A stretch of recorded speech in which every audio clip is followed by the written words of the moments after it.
मुख्यमंत्र्यांनी वन्यप्राणी आणि मानव यांच्यातील संघर्ष कमी करण्यासाठी कृत्रिम बुद्धिमत्ता आणि माहिती तंत्रज्ञानाचा वापर करून उपाययोजना करण्याच्या वन विभागाला सूचना दिल्या आहेत। कारण राज्यातील विविध भागात वन्य प्राण्यांचा लोकवस्तीत वावर वाढलाय, त्यामुळे नागरिकांमध्ये मात्र दहशतीचं वातावरण निर्माण झालंय।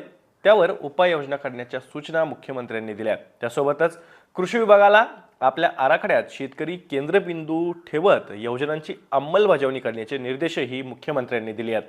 कोणत्याही सरकारच्या सुरुवातीचे 100 दिवस हे महत्त्वाचे असतात, कारण त्यातून पुढील 5 वर्षांच्या कार्यक्रमाची चुणूक दिसत असते। पण हे खरं असलं तरी 100 दिवसांचा आराखडा तयार करण्याची जय्यत तयारी सुरू असतानाच मुख्यमंत्री फडणवीस यांच्या मंत्रिमंडळातील 17 मंत्र्यांनी अद्यापही म्हणजेच मंत्रिमंडळ शपथविधीला आठवडा उलटून गेला तरीही पदभार स्वीकारलेला नाही अशी बातमी समोर आली आहे।